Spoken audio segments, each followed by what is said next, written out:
friends, welcome back to my channel. Today I am tearing up some books. I found these art books at Savers with the intent of cutting these up for my dollhouse. I feel kind of bad cutting this one up, but this is not like a first edition of anything. It's a collection of prints. And there's a lot of really great art in here, and some are full-size paintings. I mean, full-size pages. Ooh, she's got her boobies showing. Look at how stunning this is. It's such a good quality print. I'm gonna cut it out, and I have all of these thrifted frames. This one I had used for a friend's baby shower, and that might actually fit perfectly in this oval frame. Before I start cutting, I'm gonna go through and paper clip some of the pages and decide which ones I want. And then my goal is in here to have this entire wall covered in art, which I think will be very attainable doing this, because as it is now, like, everything here is hand painted, but it's taken me a really long time to curate all of these pieces. So this is the next best thing. This is such a relaxing afternoon activity. I highly recommend you get yourself set up with your favorite movie or show, podcast, music, and grab something to drink. Probably don't eat while you're doing this. You don't want to get stuff on the pages, but just take your time and enjoy the art.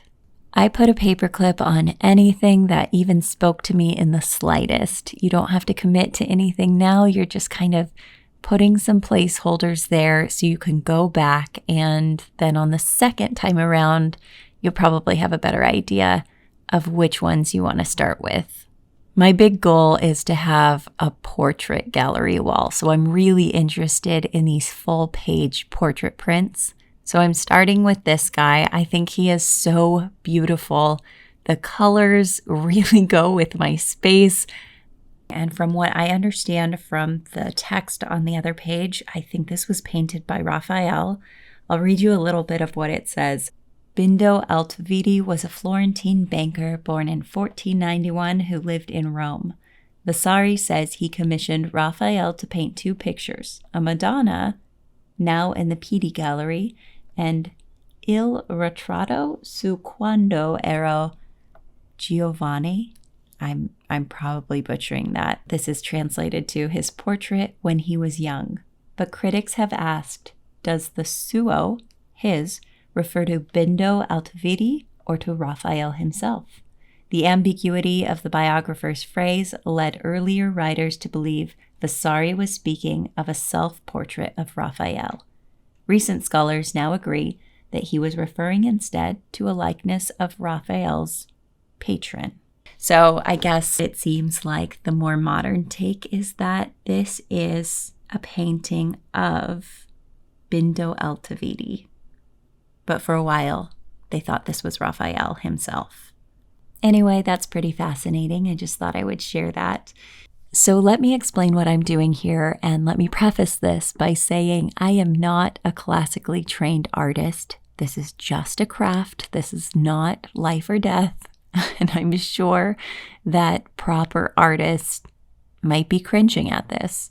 I'm using a matte Mod Podge. This is actually not the brand Mod Podge. This is Martha Stewart's version, but it's pretty much the same thing. And I'm just kind of following wherever I can see the artist's strokes.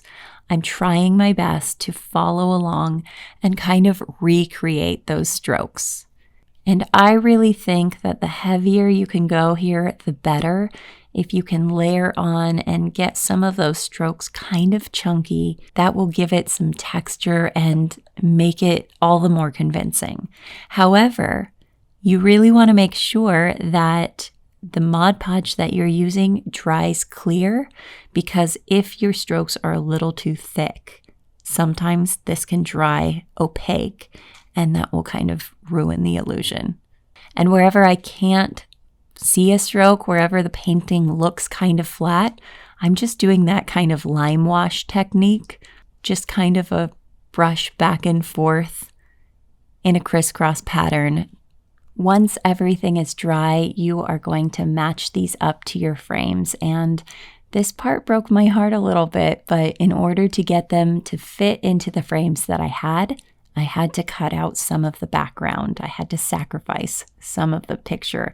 So if you don't want to do that, you can absolutely buy custom frames to fit, or get a bigger frame and buy some mats that will fill out the extra space around the edges. But for me, this is an entirely thrifted project. I'm doing this on a budget, and I wanted to use these thrifted frames. I'm using the glass as a template to cut it to fit the frame, but I'm going to ultimately leave the glass off because authentic oil paintings don't have glass fronts. And you'll be able to see the texture of the Mod Podge strokes a little better. And that's pretty much it. This is a really, really easy project. Some of these bigger paintings that you see are actual oil paintings that I've thrifted over the years, and I love them so much, but they've taken so long to curate, and I'm really picky, and this is just a great way to fill in some of those empty spaces. Eventually, I'd love to have a salon wall, which are those French gallery walls that display the art from floor to ceiling. As always, thank you so much for hanging out with me. If you enjoyed this video, please give it a little love. Subscribe and stick around if you want to see more thrifty DIYs, and I will see you next week. Bye, friends.